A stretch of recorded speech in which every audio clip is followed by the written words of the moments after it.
मेले के दौरान भीड़ को काबू करना पुलिस के लिए एक बड़ी चुनौती होती है। इस बार धर्मनगरी में होने वाले 2021 कुंभ के लिए कुंभ पुलिस पहले से ही तैयारियां करने में जुट गई है। कुंभ मेला आईजी संजय गुंजाल ने बताया कि इस बार कुंभ में भीड़ प्रबंधन, सुरक्षा और वीआईपी मूवमेंट के लिए अन्य राज्यों के साथ सामंजस्य बनाया गया है, जिसके लिए जल्द ही हरिद्वार में आने वाले आसपास के राज्यों के पुलिस अधिकारियों के साथ बैठक की जाएगी, जिसमें कुंभ के ट्रैफिक का प्लान व रूट्स पर चर्चा की जाएगी। साथ ही उन्होंने बताया कि इस बार कुंभ मेला पुलिस किसी भी तरह की कमी नहीं छोड़ रही है। कुंभ में भीड़ एक बड़ी चुनौती मेला पुलिस के लिए बनती है। इसका कारण कुंभ में बने नए रूट्स का ज्ञान न होना, जिसके लिए इस बार हमने उत्तराखंड से सटे हुए राज्य जैसे दिल्ली, यूपी, हरियाणा, पंजाब, हिमाचल जैसे राज्यों से पुलिस अधिकारियों के साथ बैठक कर आपसी समन्वय बनाने का प्रयास किया है। कुंभ में ट्रैफिक की व्यवस्था के दृष्टिगत ये बहुत ज़रूरी है कि डाइवर्जन, क्योंकि यूपी से ही मोस्टली होते हैं, तो अभी यूपी के सीनियर ऑफिसर से भी बात हुई है और हमारे ऑफिसर्स को हम लोगों ने मेरठ में भेजा था और वहाँ एडी साहब से बात होने के बाद हम लोग बहुत जल्दी एक इंटरस्टेट मीटिंग भी ऑर्गेनाइज करेंगे, जिसमें कि महाकुंभ से रिलेटेड जितनी भी व्यवस्थाएं हैं उसमें इंटरस्टेट वाले जो मैटर्स होंगे, चाहे वो ट्रैफिक डाइवर्जन से रिलेटेड हो, सुरक्षा हो या वीवीआईपी मूवमेंट से रिलेटेड हो, इन सब को हम लोग आपसी सहमति से इम्प्लीमेंट कराएंगे।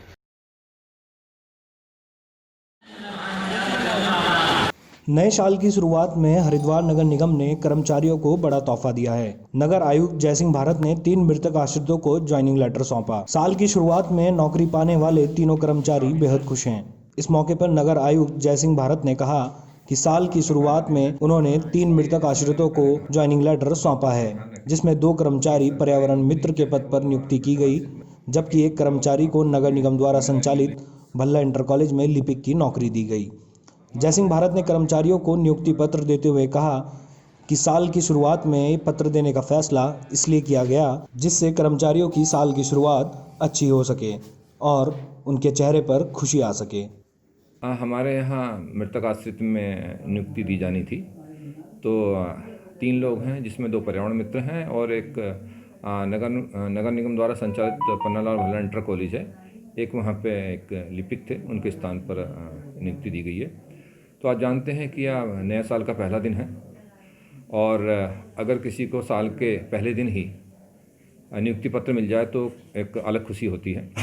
उसी को ध्यान में रखते हुए आज उनको नियुक्ति पत्र दिया गया है। इसके साथ साथ सभी को हमारी ओर से नववर्ष की शुभकामनाएं भी हैं। एक तरफ जहां उम्रदराज के साथ कम उम्र के लोग भी कोरोना संक्रमण की चपेट में आकर अपनी जान गंवा रहे हैं, वहीं श्रीनगर गढ़वाल स्थित राजकीय बेस चिकित्सालय से अच्छी खबर आई है। दरअसल अस्पताल में भर्ती 93 वर्षीय बुजुर्ग कोरोना संक्रमित महिला कोरोना को हराने के बाद स्वस्थ होकर घर लौटी हैं। पौड़ी के कंडोलिया रोड निवासी संक्रमित बुजुर्ग के स्वास्थ्य को अस्पताल की हेल्थ टीम ने चुनौती के रूप में लेते हुए 27 दिनों के उपचार के बाद स्वस्थ कर घर भेजा। डॉक्टरों का दावा है कि राज्य में इतनी ज़्यादा उम्र में मरीज के ठीक होने के ये पहला मामला है। पेशेंट्स बहुत ज़्यादा हो रहे हैं, कंबाइंड एफर्ट्स जो हम कहेंगे उस एफर्ट्स की वजह से ये सब पॉसिबल हो पाया। पॉजिटिव होके आई थी और करीब 24-25 दिन एडमिट होके वो सकुशल कोविड निगेटिव होके स्वस्थ होके अपने घर आज वापस जा रही हैं। तो परिजन इसे नव वर्ष पर डॉक्टरों के द्वारा दिया गया तोहफा भी मान रहे हैं। 2021 की मेरे परिवार के लिए एक सौगात के रूप में मुझे गिफ्ट मिली है इस यानी मेडिकल कॉलेज की तरफ से। उत्तराखंड आम आदमी पार्टी के प्रदेश प्रवक्ता समित टिक्कू ने बताया कि दिल्ली के उप मुख्यमंत्री मनीष सिसोदिया ने उत्तराखंड के कैबिनेट मंत्री मदन कौशिक को 3 जनवरी को आमंत्रित किया है कि वह राज्य के विकास के मुद्दों पर उनसे सीधी बात कर सकते हैं। पिछले दौरे में मनीष सिसोदिया ने कहा था कि वर्तमान सरकार इन 5 सालों में अपने 5 कामों को गिनाए। इसके जवाब में मंत्री मदन कौशिक ने कहा था कि हम 100 काम गिनाएंगे, लिहाजा अब दिल्ली के उप मुख्यमंत्री मनीष सिसोदिया उत्तराखंड आ रहे हैं। उत्तराखंड के विकास के प्रति सीधे सीधे आमने सामने की बात हो सके। 3 तारीख को मनीष सिसोदिया जी पहुंच रहे हैं देहरादून और 4 तारीख को देहरादून के एक सभागार में ओपन डिबेट के लिए केजरीवाल सरकार बनाम त्रिवेंद्र सरकार के रोजगार, शिक्षा, बिजली, पानी, स्वास्थ्य, महिला सुरक्षा और पलायन आदि मुद्दों पर चर्चा के लिए पूरी तरह तैयार हैं।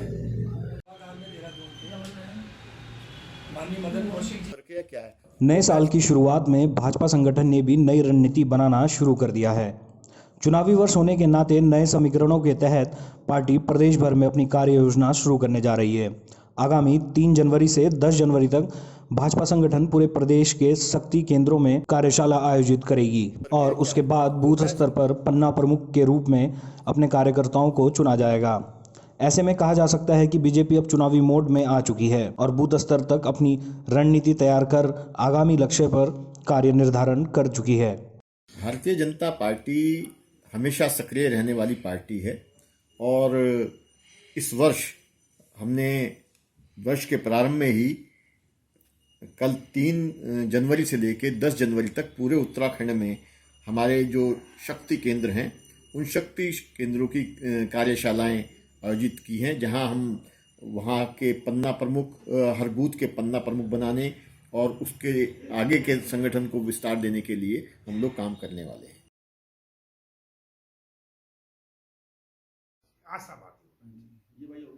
अखाड़ा परिषद के महामंत्री हरिगिरी महाराज ने कोरोना वायरस को लेकर बड़ा बयान दिया है। हरिगिरी महाराज ने हरिद्वार कुंभ में आने वाले श्रद्धालुओं से कोरोना की जांच रिपोर्ट लेकर ही हरिद्वार में आने की अपील की है। इसके साथ ही उन्होंने अखाड़ों से भी यह अपील की है कि सभी अखाड़े सुनिश्चित करें कि कुंभ मेले में जितने भी उनके अनुयायी आ रहे हैं उन सभी की कोरोना जाँच हो चुकी हो। मीडिया को जारी एक बयान में हरिगिरी महाराज ने कहा, पूरा देश इस वक्त कोरोना नाम के शैतान को समाप्त करने के लिए बड़ा युद्ध लड़ रहा है, लेकिन यह युद्ध अभी समाप्त नहीं हुआ है और युद्ध हम अभी जीते भी नहीं हैं। हम सबको मिलकर ये युद्ध जीतना है।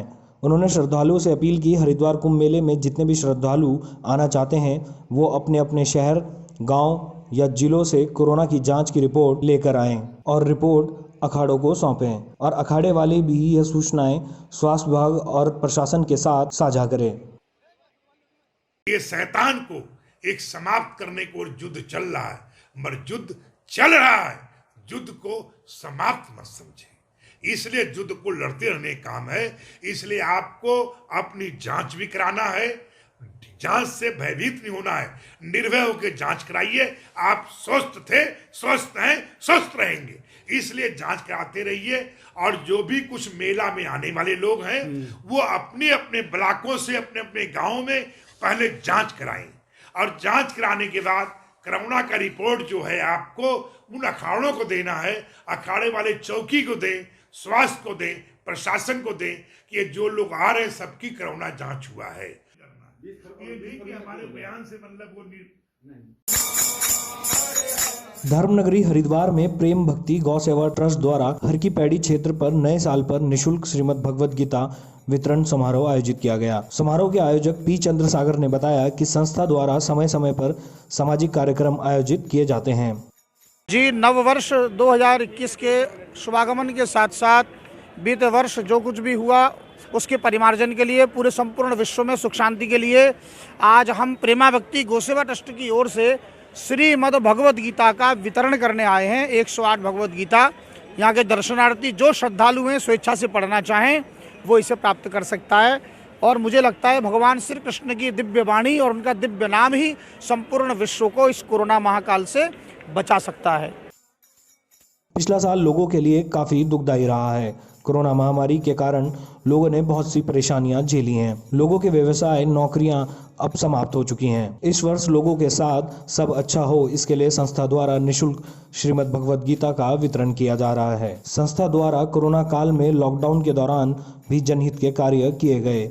जरूरतमंदों को भोजन, कपड़ा आदि वितरित किया गया।